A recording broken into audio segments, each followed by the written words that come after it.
Come to my house. Don't tell anyone where you're going. His voice was calmer than I expected.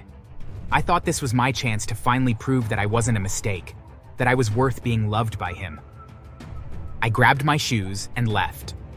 My adoptive mother was in the kitchen. Where are you going? Just out for a bit. I didn't want to ruin the moment by revealing where I was headed. I felt this was a personal step forward, something my parents didn't need to be involved in, especially after my grandfather had instructed me to not tell them. When I arrived at my grandfather's house, something felt off. The curtains were drawn, and the house was eerily quiet. Come in. Once I stepped inside, I saw two large men sitting on the couch, staring at me. They stood up the moment I entered, and before I could say a word, they grabbed me. "What are you doing? Let me go!" They dragged me down a hallway, ignoring my screams and struggles. My grandfather followed behind, his face blank, showing no remorse. Take him to the back. The men shoved me into a small, dark room and slammed the door shut. I heard the lock click, and my heart sank. "Let me out, please." You'll stay there until you're gone for good. No one will miss you. You were never supposed to be part of this family. My adoptive father was my grandfather's only son out of his 3 kids. My adoptive mother's parents were long gone by the time she married my father, and so she was fully absorbed into his family. When they got married, it was a joyous occasion.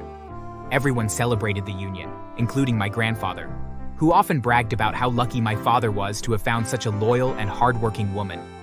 But 2 years passed, and there was no child. Another 2 years came and went, and the whispers began. My grandfather's patience wore thin. He started questioning my mother during family gatherings. Why haven't you given my son a child yet? Is something wrong with you? My father tried to defend her, but my grandfather was relentless. Maybe she's barren. What kind of woman doesn't give her husband a child after 4 years? My mother endured the humiliation in silence, but when they finally went for tests, the results revealed the truth. My father was impotent. My grandfather was furious. How can this be? My only son can't give me a grandchild? What kind of curse is this? Despite the blame and anger directed at him, my father sank into quiet shame. He couldn't look anyone in the eye. But my mother didn't waver. She proposed the idea of adoption. I love you, and we can still have a family. Let's adopt a child and raise them as our own. It took months of convincing, but my father eventually agreed. That's how I came into their lives. I was 2 years old, a quiet boy with wide eyes who didn't know what was happening when they brought me home. The rest of the family was hesitant at first, but they grew to accept me. All except my grandfather. This boy is not your blood. He's not one of us, and he never will be. Worse is, he is black gush. He said it directly to my parents, as though I weren't standing right there. I may have been small, but I understood the hatred in his voice. From then on, every interaction with him was a reminder that I didn't belong. If my parents brought me to visit him, he would leave the room. Why do you keep bringing that boy here? I don't want him in my house. He refused to sit with me at family dinners. If I tried to greet him, he would look right past me, as though I were invisible. Don't force me to acknowledge what isn't mine. I remember one Christmas when the entire family gathered at his house. The adults were laughing, the kids were playing, and there I was, sitting in a corner, watching it all from a distance. The kids were running around, but every time I tried to join them, my grandfather would call them over. Don't mix with him too much. He's not like you. He will probably end up in prison someday. They never amount to anything. I overheard those words, and they stayed with me. I didn't understand why he hated me so much, but it was clear that nothing I did could change it. One day, when I was about 7, my parents took me to visit him again. I was excited, hoping that maybe this time would be different. Maybe he would smile at me, or talk to me like he did with my cousins. But as soon as we arrived, he frowned. I stood there. Why is he here again? I told you I don't want to see that boy in my house. He's your grandson, whether you like it or not. He's not my grandson. He's a stranger you brought into this family. I know that you forced my son to do this. He's our son, Dad. He deserves your love and respect. Respect? For someone who isn't even ours? Never. Holding my mother's hand, tears stinging my eyes. She knelt down beside me and hugged me tightly, whispering words of comfort, but it didn't help. The damage was done. As I grew older, the hatred became more blatant. My grandfather started excluding me from family traditions. When he handed out gifts, there was always one less for me. When he shared stories of our lineage, he would pointedly say things like, "This is for my real grandchildren I know, not the adopted ones." I tried my best to win his approval. I brought home good grades, hoping he'd notice. I offered to help him with chores during family visits, but he would wave me away. "Don't touch that. You'll ruin it. You'll stain it." It wasn't just his words, it was the way he looked at me, as though I were a burden, an inconvenience. My parents tried to shield me from it, but there was only so much they could do. They loved me fiercely, and I knew they were doing everything they could to make up for the gap my grandfather created. One day, when I was 12, my grandfather fell ill. My parents insisted on visiting him, and they brought me along despite his protests. I sat quietly in the corner of his room, watching as my mother fussed over him, and my father tried to make him comfortable. "Why did you bring him here?" Because he's your grandson, and he deserves to be here. "He's not my grandson. He's just a reminder of what I'll never have." The words stung, but by then, I was used to them. I stayed quiet, not wanting to upset my parents further. As the years went on, my relationship with my grandfather didn't improve. I stopped trying to win his affection and focused on building my own sense of worth. My parents were my rock, always reminding me that I was loved and valued. When I turned 16, I decided to confront him one last time. It was at a family gathering, and I found him sitting alone in the garden, staring at the sky. "I just want to know why, Grandpa. Why do you hate me so much?" "Because you're not one of us. You'll never be." "Grandpa, I didn't ask to be adopted. I didn't ask to be brought into this family. But I am here, and I'm not going anywhere. Can't you try to love me, please?" "Get out. You irritate me. Your biological parents hated you. That is why they abandoned you at the orphanage, so get out. I do not want to inhale the same air as someone who isn't part of my family. Get lost." On my 18th birthday, my grandfather didn't even call. He never attended my other birthdays or even called, but I'd hoped it would be different on my 18th. Unfortunately, it wasn't. About a week later, my grandfather suddenly called me. I was shocked, stunned, and excited. I thought, maybe, after all this time, he had a change of heart. Maybe he wanted to make amends. "Come to my house. Don't tell anyone where you're going." His voice was calmer than I expected. I thought this was my chance to finally prove that I wasn't a mistake, that I was worth being loved by him. I grabbed my shoes and left. My adoptive mother was in the kitchen. Where are you going? Just out for a bit. I didn't want to ruin the moment by revealing where I was headed. I felt this was a personal step forward, something my parents didn't need to be involved in, especially after my grandfather had instructed me to not tell them. When I arrived at my grandfather's house, something felt off. The curtains were drawn, and the house was eerily quiet. "Come in." Once I stepped inside, I saw two large men sitting on the couch, staring at me. They stood up the moment I entered, and before I could say a word, they grabbed me. "What are you doing? Let me go!" They dragged me down a hallway, ignoring my screams and struggles. My grandfather followed behind, his face blank, showing no remorse. "Take him to the back." The men shoved me into a small, dark room and slammed the door shut. I heard the lock click, and my heart sank. "Let me out, please." "You'll stay there until you're gone for good. No one will miss you. You were never supposed to be part of this family." I collapsed onto the cold floor, stunned. My grandfather didn't just hate me, he wanted me dead. He intended to starve me, to erase me from his life completely. The room was pitch black, with no furniture, no water, and no way out. I screamed until my voice gave out, but no one came. Meanwhile, after 6 hours, my parents noticed I was missing. By the evening, they were panicking. Have you seen Manuel? He told me he was going out for a bit. He didn't say anything to me. Maybe he's with his friends. They searched the neighborhood, called my friends, and contacted the police. When they reached out to my grandfather, his response was cold, and he pretended to not know where I was. Why would I care? I'm glad he's gone. That night, I sat in the darkness, weak from hunger and thirst. I felt hopeless, abandoned, and terrified. After 2 days of being kidnapped, I suddenly heard screams from my grandfather. "Fire! Fire! Somebody help me! Fire!"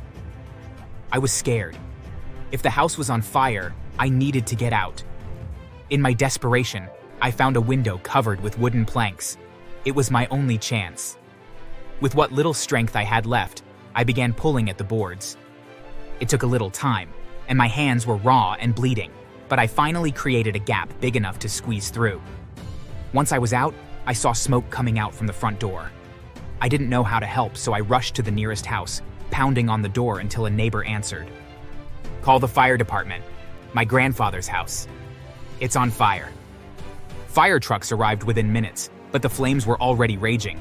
I watched in horror as they battled to control the blaze. The firefighters managed to rescue my grandfather, but he was severely burned. Apparently, my grandfather had fallen asleep in the kitchen with a cigarette in his hand. The fire had spread quickly, consuming the front of the house. We were both taken to the hospital where my parents and our other family members were called. They were shocked to see me. I told them the truth about my kidnap, and the family was devastated. My adoptive parents were heartbroken and furious, unable to understand how someone could be so cruel. How could you kidnap your grandson? I know you hate him, but how can you be so cruel? I'm ashamed to call you my father. You deserve this. Cruel. My grandfather, lying on a stretcher, didn't even try to deny it. Even if he wanted to, he couldn't because he was in a critical condition. The burns were severe. For days, he lingered between life and death. During that time, the story spread through the other family members and the community. People were horrified. The man they once respected was now known as a monster who tried to kill his grandson because of a grudge. When he finally passed away, no one mourned him. His reputation was destroyed, his legacy tarnished. At his funeral, only a handful of people attended. There were no flowers, no heartfelt eulogies. He was buried quietly, like an outcast, and the family moved on, determined to forget the man who had brought so much pain. My adoptive family didn't stop loving me. They made me believe I was more than his hatred. I was loved, and that was all that mattered. I was determined to never let them down, so I focus on my studies. Thanks for watching. Make sure to subscribe and leave a comment down below saying I subscribed, and we will try our best to reply to your comment. For the most part, Gracie was just annoying. She always had what she would tell teachers were harmless jokes to say to me. "Oh, your people are good at jumping fences, right, Melina? Or are they just really fast runners?" What's that supposed to mean? It means your kind are good at sports. My kind? I'm sorry, do you not speak English? Should I talk slower? The most frustrating part was when Gracie had a survey going around. I had shown it to my teacher as it was something that was not only racist, but also cruel. Miss Jaquel, Gracie started this survey. It's sickening. It's just for fun. It's not serious. Should immigrants be allowed in honors classes? What the hell kind of survey is that? Melina language, and it's a survey. It's not directly hurting you. My name is Melina, and I was born here in the United States, but many people don't think so. I don't look like everyone else, and they make that a reason to hate me. My parents immigrated when they were children, and like their parents, they got their citizenship later. You would think that with so many people immigrating to the States, you would get used to seeing a diverse range of people, but where I live, that wasn't the case. I was always taught to turn the other cheek and never put a hand on anyone. Unless, of course, they touch me first. Then I have to make sure they don't try that again. My name is Melina, and this is the story of how I got revenge on my racist classmates. Growing up, my parents were always kind to everyone they met, even if they were mean to us. Excuse me, you can't park there. It's okay. I live here. We just moved in. No, we haven't. We've been living in that house for 4 months, and the same neighbor makes that comment every time she sees us. It's expensive around here. Yes, real expensive. Are you sure you live here? Yes, Mommy, why doesn't she think we live here? we're new. It's hard to remember new faces. Thinking back on it now, I think she was just protecting me from the racism we face, whether it was at home or in a store. Mommy, why is that man following us? Some people just have a job to do, and they check on everyone. My mother always tried to see the good in people, even if they didn't deserve it.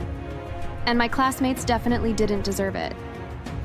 When I started school, I didn't think too much about what was said to me. I was young, and I didn't understand the jokes they would say. Do you speak English? Are you from here? Why do you smell funny?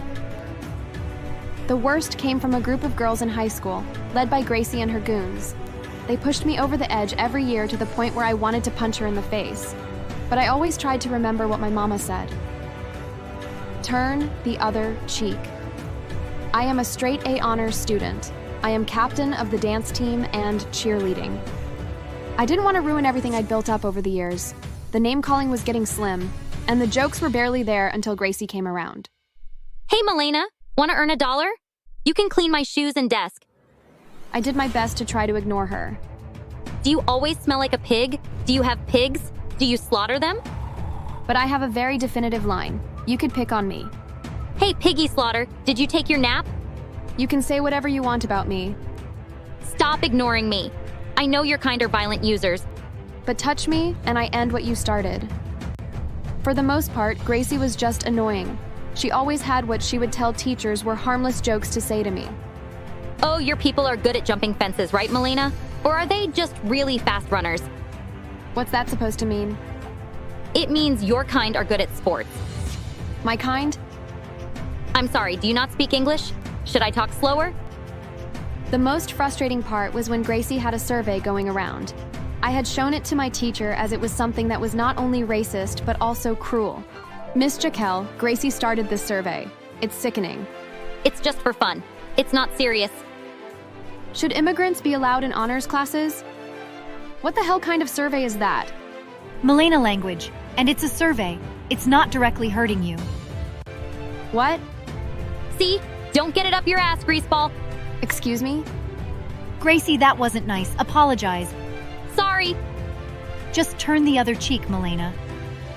Gracie kept getting a pass for everything she had done to me. One day, I found a pile of trash in my locker. I knew it was Gracie and her goons, but I had no proof. Another morning, when I came to class, someone had boldly written on my locker, "We don't want black in this class." So I made sure to report every incident where she was being racist or cruel to me. If the teachers weren't going to do anything, I was just going to keep complaining, even during Spirit Day when we were given the chance to dress up festive. Gracie had the audacity to wear a rainbow poncho with a sombrero. She had maracas, and I don't think I have to explain to anyone what was wrong with this picture. You can't wear that. You can't tell her what she can and can't wear. It's offensive. So? It's your culture. I'm celebrating it. It's not my culture, and you just look like an idiot. Then how about you show us, monkey? I didn't realize that they had cornered me. Gracie and her goons started to throw pop rocks at me. Come on, dance! Hey, stop! I kept dodging the pop rocks, forced to dance just to avoid those things hitting me.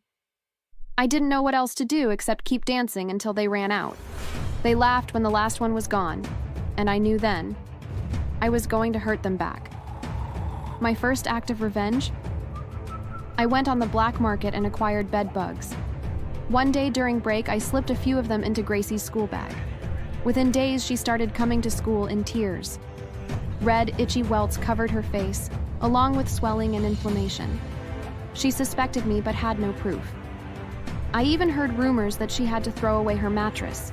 The bed bugs had infested her home and her. She showed up every day trying to hide the welts all over her face. However, Gracie didn't find it funny, and it only made her want to swing harder. Gracie got the attention she wanted. Gracie and her goons had cornered me in the bathroom. I thought I could just ignore her until I felt her shove me. I saw red. I didn't hold back and swung at Gracie and felt her nose break. Her friends tried to hold me down, trying to stop me and let Gracie get a few swings in. They didn't get too far. I gave one of them a black eye, and the other almost got her arm pulled out of her socket. They left screaming and crying. I finished cleaning up and went to class as if nothing had happened. I was in calculus when I heard my name being called to the principal's office. I knew Gracie probably said something. Milena, they are telling me that you beat them up. Now I've been telling teachers, the nurse, and the principal, every adult in my life, about how Gracie and her goons have been picking on me. They always told me the same thing: ignore them. When I told them I'm scared that they'll attack me, the adults at school would say to tell them, don't fight back. My mom told me to give them a reason not to mess with you again. But telling the principal I did it wasn't going to help me. I had to find out where I still don't have it marked on my records. But I'm telling the truth. I beat up 3 girls. I'm just one person. How would I do that? It does seem unlike you. And how could she have, Gracie? She came out of nowhere. I told you. I came out of nowhere? I was in the bathroom stall. You would have known someone was there. I came out and washed my hands. Then you attacked us. She was washing her hands, then attacked you? Yes! Didn't you say Milena came into the bathroom when you were already in there and locked the doors? I'm pretty sure I was in there first. There is a camera outside the door in the hallway. We forgot! We forgot she was in the stall. Yeah. But if I attacked you, how could you forget I was in a stall? Especially if I locked the door. Don't act innocent. You're always picking on us. Me? I'm pretty sure I reported every time you guys picked on me. She does have quite a few files on all of you. That doesn't mean she didn't bully us. If you're bullying me and I'm bullying you 3, that's not bullying. That's a fight. So, are we fighting, or did you bully me?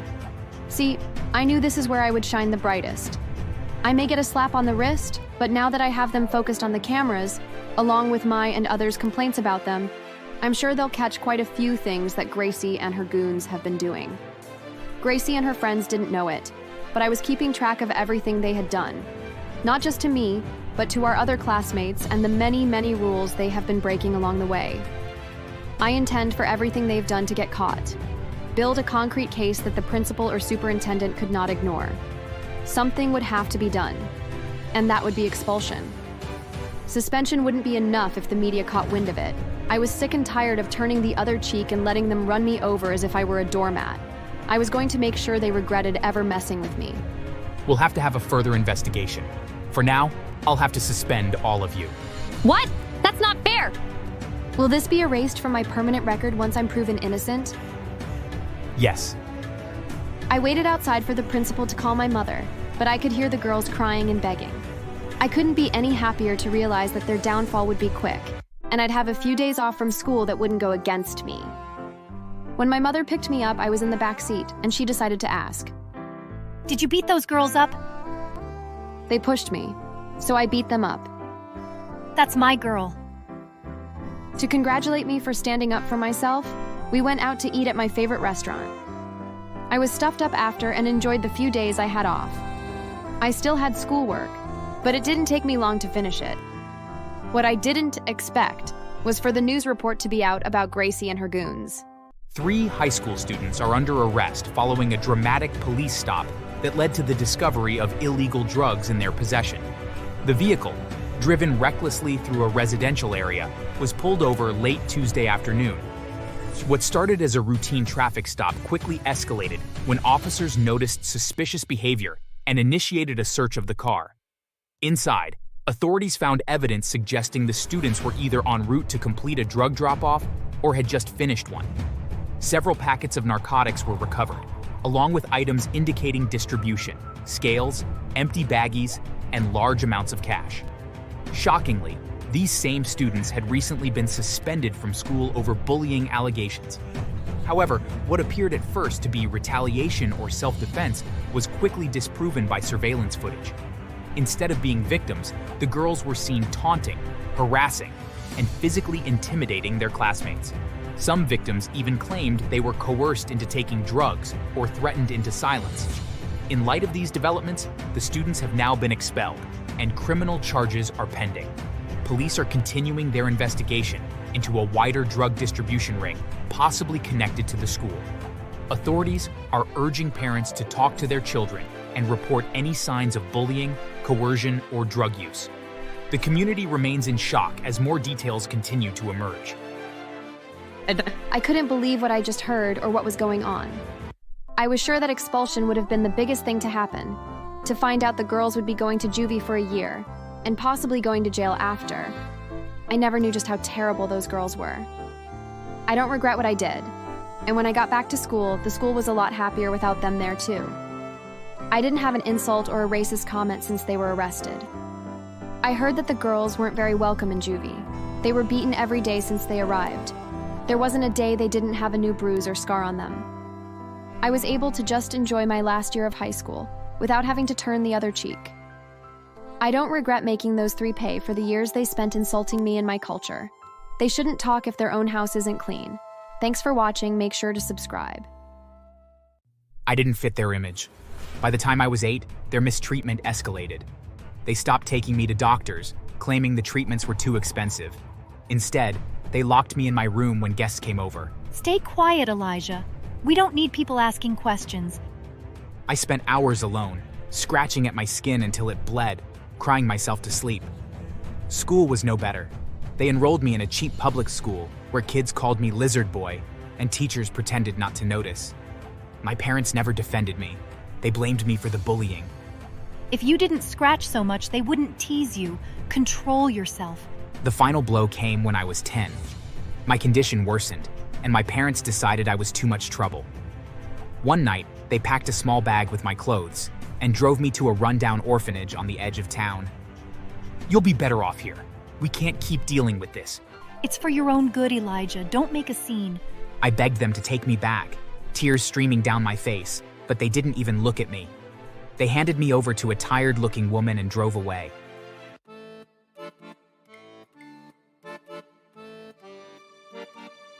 I was born with psoriasis, a hereditary skin condition that left my body covered in red scaly patches.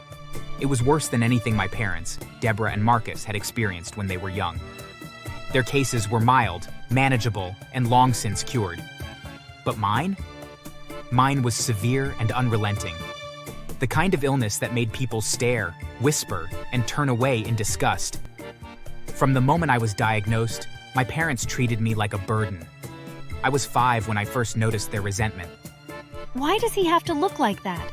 It's embarrassing to take him anywhere. It's not our fault. We got over it. He should too. They weren't wrong about it being hereditary. They'd passed it down to me, but instead of compassion, they offered cruelty. My mother would scrub my skin raw during baths, as if she could wash the disease away. Stop crying, Elijah. If you'd just try harder, it wouldn't look so bad. My father was worse. He barely looked at me. When he did, it was with a grimace, like I was a stain on his perfect life. They were well off, running a small real estate business, and appearances mattered. I didn't fit their image. By the time I was 8, their mistreatment escalated. They stopped taking me to doctors, claiming the treatments were too expensive. Instead, they locked me in my room when guests came over. Stay quiet, Elijah. We don't need people asking questions. I spent hours alone, scratching at my skin until it bled, crying myself to sleep. School was no better. They enrolled me in a cheap public school where kids called me Lizard Boy and teachers pretended not to notice. My parents never defended me. They blamed me for the bullying. If you didn't scratch so much, they wouldn't tease you. Control yourself. The final blow came when I was 10. My condition worsened, and my parents decided I was too much trouble. One night, they packed a small bag with my clothes and drove me to a rundown orphanage on the edge of town. "You'll be better off here. We can't keep dealing with this." It's for your own good, Elijah. Don't make a scene. I begged them to take me back, tears streaming down my face, but they didn't even look at me. They handed me over to a tired-looking woman and drove away. I stood there, clutching my bag, watching their taillights disappear. That was the last I saw of them for years. The orphanage was cold and strange, but it was better than home. At least no one pretended to love me while hating me. I kept to myself, hiding my skin under long sleeves, but the other kids still noticed. The taunts followed me, though they were less vicious than at school. A year later, everything changed.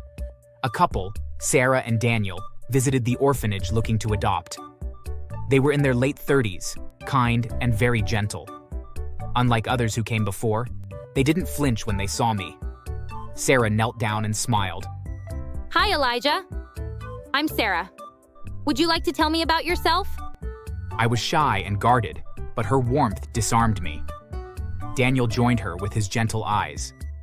They didn't stare at my skin or ask invasive questions. They just listened to me speak. After a few visits, they asked if I'd like to live with them. I said yes. I was terrified but hopeful. Sarah and Daniel were everything my parents weren't. They took me to specialists, paid for treatments, and never made me feel like a burden. They continued trying to get me cured. When I scratched my skin in frustration, Sarah would hold my hands and tell me stories to distract me. You're stronger than this, Elijah. We'll get through it together. Daniel helped me with schoolwork, encouraging me to dream big. They enrolled me in a better school, where teachers cared and the kids were kinder.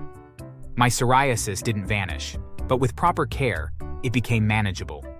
More importantly, I felt loved. By the time I got into high school, I'd found my calling. I wanted to be a doctor, a dermatologist. I'd spent my life battling my skin, and I wanted to help others do the same. Sarah and Daniel supported me every step of the way, attending my science fairs, cheering at my graduation. They were my real family. All these years, I never heard from my biological parents.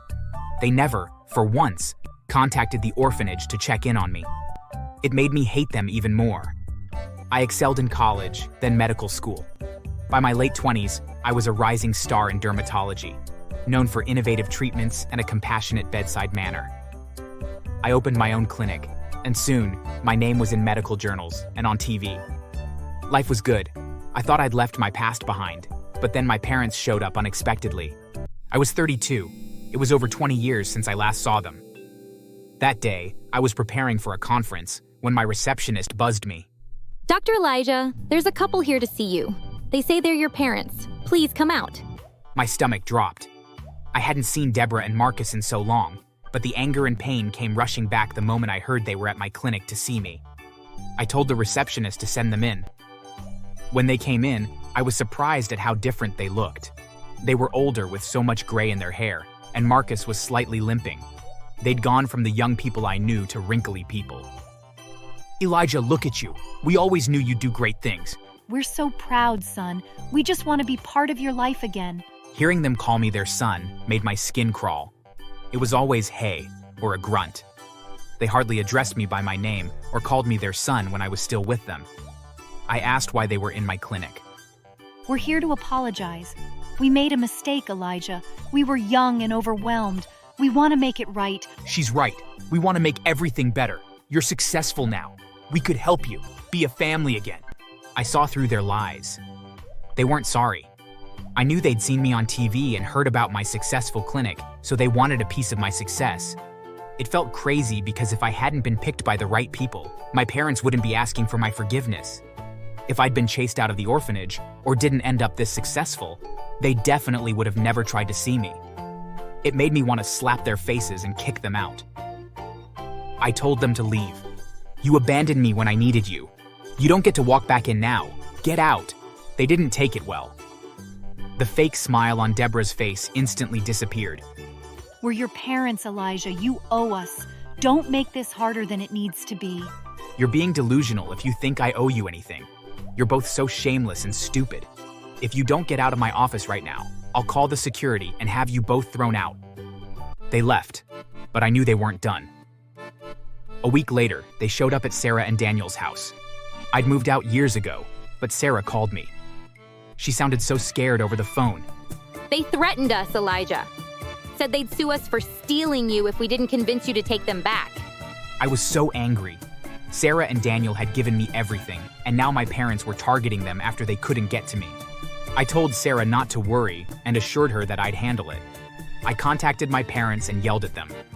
I threatened to deal with them mercilessly if they didn't get out of my life, but of course, they didn't stop. They started showing up at my clinic, making scenes in the waiting room. This is our son. He's ashamed of us, but we raised him.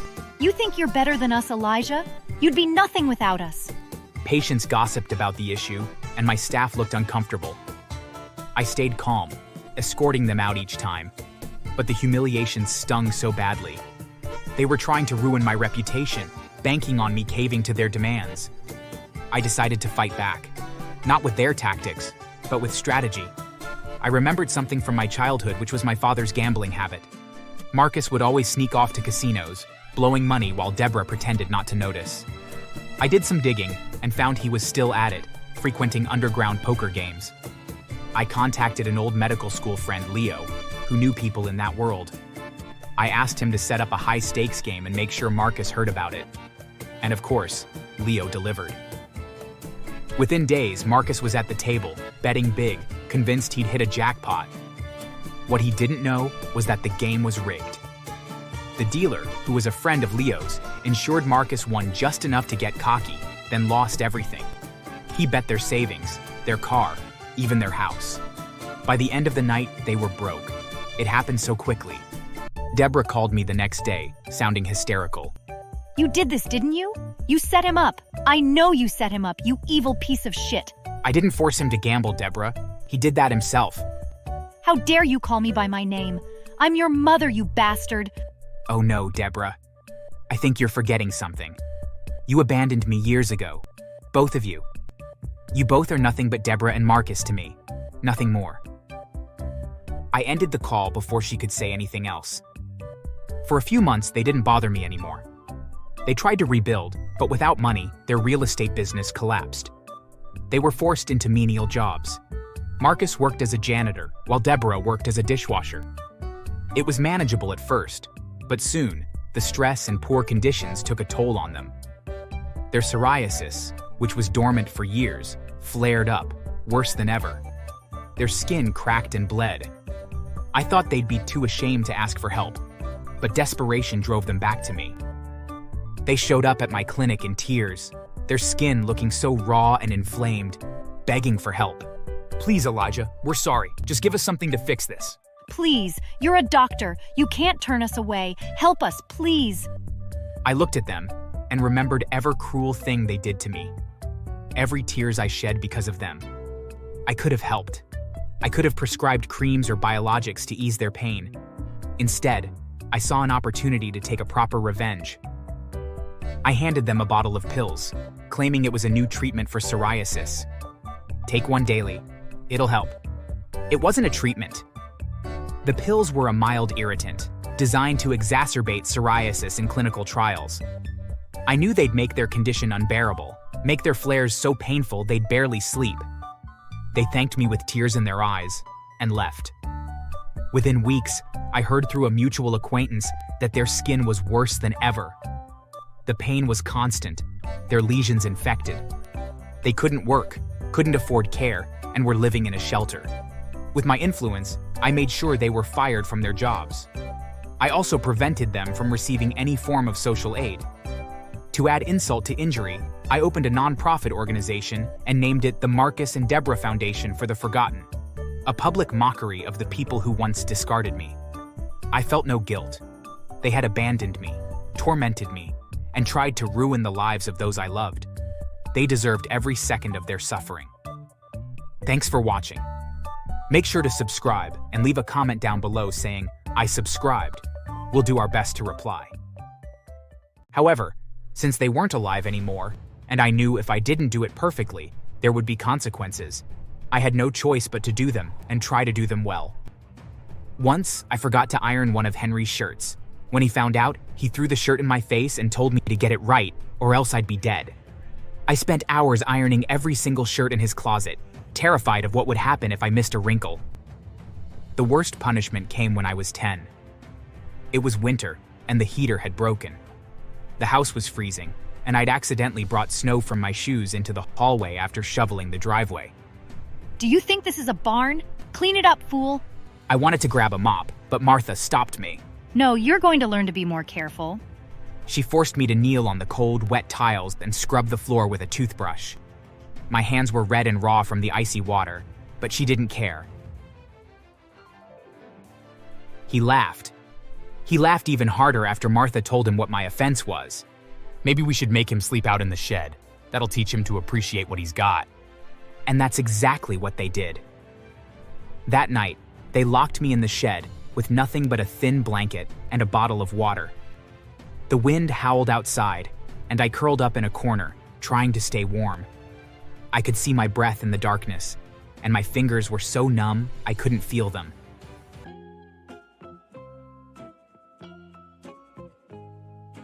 When I was 7, my world fell apart. My parents were everything to me, kind, loving, and the only family I had ever known. We weren't wealthy, but we were happy.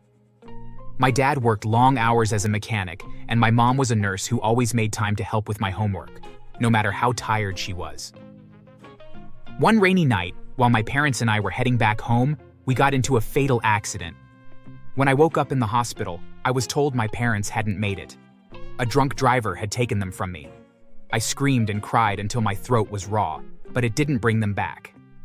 All I had left were their wedding rings, handed to me in a small plastic bag, and a cold, suffocating void in my chest. My aunt and uncle, Martha and Henry, were my only living relatives. They came to the hospital and took me home with them. At first, I thought they were doing it out of love or duty. But it didn't take long to realize they didn't want me. I was just an obligation, an extra mouth to feed, a disruption to their carefully curated lives. Their house was different from ours. It was big and spotless, with furniture that looked like it belonged in a museum. I was too afraid to touch anything. I cried a lot, but I was always stopped. Stop crying. You're too old for that nonsense. Uncle Henry didn't say anything, but his glare said enough. I learned to swallow my sobs and forced myself to be quiet. That was the first lesson they taught me. It wasn't long before the punishment started. Martha had a strict set of rules, and breaking even one of them was enough to set her off. You look like that crazy late mother of yours didn't give you any training. If you dare to cause trouble here, I'll send you to be with them. I was scared. I didn't want to die. Martha and her husband were very scary. I was afraid that she could truly kill me if she wanted to, so I tried hard to follow her rules. However, much didn't seem to be on my side at that time.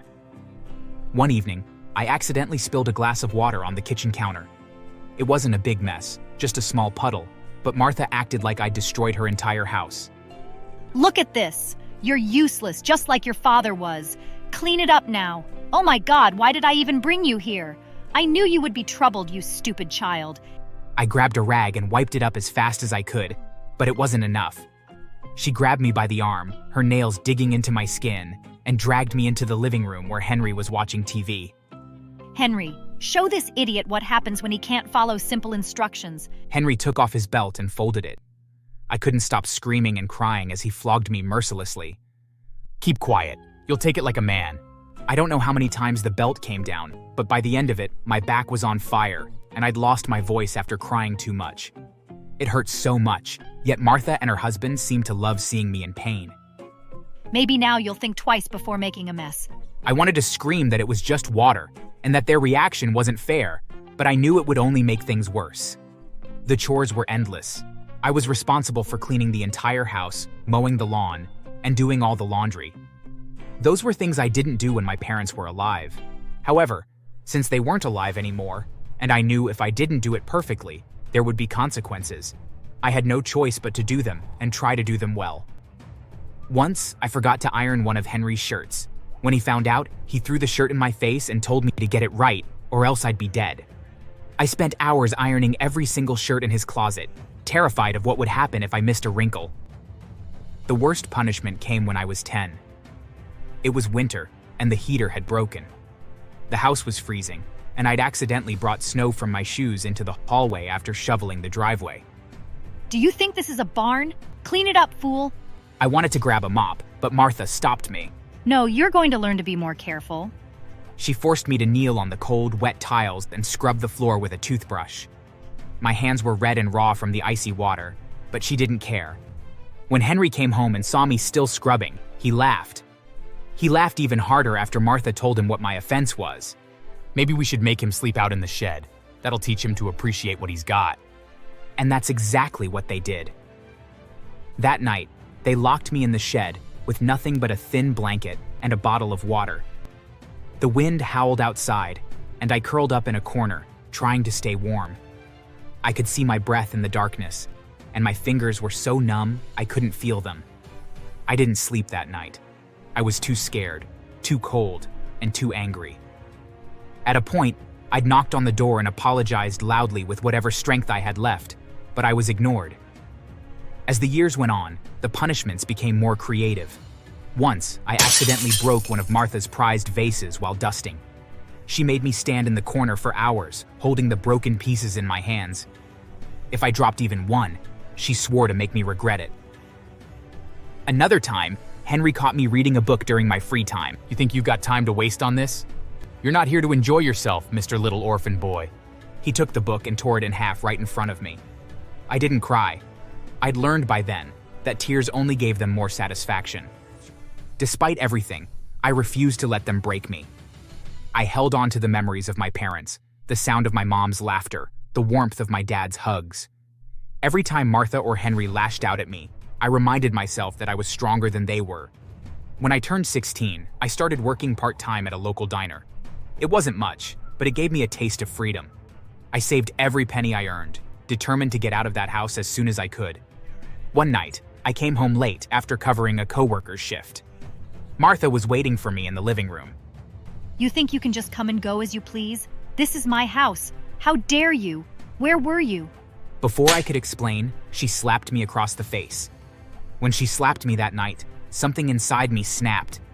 I wasn't a child anymore. I wasn't the scared little boy they could intimidate with belts and cold nights in the shed. I decided not to hold back anymore. If you lay a hand on me again, I'll go to the cops and I'll tell them everything. Every single thing you've done to me, I'll let them know. She looked so shocked because she hadn't expected me to talk back to her. You wouldn't dare. Try me. Touch me again and see if I won't go to the police now and report you for abuse. For once, Martha didn't yell. She just stood there, staring at me, before storming off to wait for Henry to come home. When Henry finally came home, she told him everything. I regretted my decision when he walked into my room and began hitting me. You think you're smart, huh? Threatening us like that? You ungrateful orphan. Would you be alive if we hadn't saved you? You're so useless and ungrateful. Before I could say anything, he grabbed my arm and dragged me down to the basement. Martha followed behind, smiling at how her husband was treating me. He shoved me onto the cold concrete floor of the basement. Maybe sometime down here will teach you to keep your mouth shut. Before I could get up, Martha slammed the door shut and locked it. I stayed in that basement for an entire month. The first few days were unbearable. The cold bit into my skin, and the darkness made it impossible to tell if it was day or night. They brought me scraps of food once a day, a piece of stale bread, cold leftovers, and sometimes a small bottle of water. At first, I screamed, pounding on the door and yelling for help, but no one came, and eventually, I stopped. One day, when Martha brought my usual plate of scraps, she forgot to lock the door. I waited until I heard her go back upstairs before I swung into action. My heart was racing as I pushed the door open and stepped into the hallway.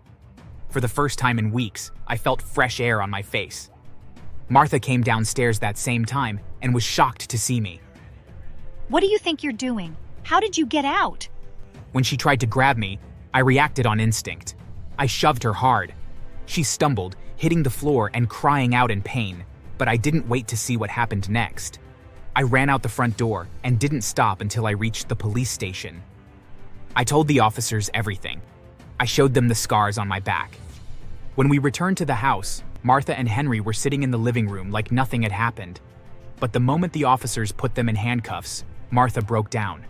John, please. We didn't mean it. We're sorry. She cried loudly and shamelessly as the officers led them away. The police carried out a thorough investigation and even questioned the neighbors. Their trial didn't take long. The evidence was overwhelming, and they couldn't deny their actions. When the judge sentenced them to a year in prison each, Martha turned to me in tears. We're sorry, John. Please forgive us. Stop crying. I forgive you both. I will wait for when you both are out so we can start afresh. But of course, I didn't mean it. While they were in prison, I took control of my life and theirs. The court awarded me all the money in Henry's account as compensation for the years of abuse. But that wasn't enough. A friend from the restaurant helped me hack into Martha's account, and I drained every last cent. I returned to the house one final time and took all the cash they had hidden. With their money, I bought a plane ticket and left the country. Starting over wasn't easy, but it was worth it. I enrolled in school, found a new part-time job, and began to rebuild my life. When Martha and Henry were released from prison, they realized they had nothing left. Their bank accounts were empty, their belongings gone. They had no house to return to, and no money left for them. They tried to contact me through emails, social media, even letters. But I ignored them all. They had left me broken, but I had rebuilt myself. And now, they were the ones left with nothing but hopelessness. I later heard when my aunt and uncle were released, they couldn't find good jobs. Henry ended up working as a security guard at a mall, but unfortunately, just 3 weeks into the job, some robbers came. When he tried to stop them, they shot him twice. He survived, but was paralyzed from the waist down, leaving my aunt to take care of him alone while working as a janitor. As for me, I'm doing well in school, and my part-time job pays well. Thanks for watching. Make sure to subscribe and leave a comment down below saying I subscribed, and we will try our best to reply to your comment.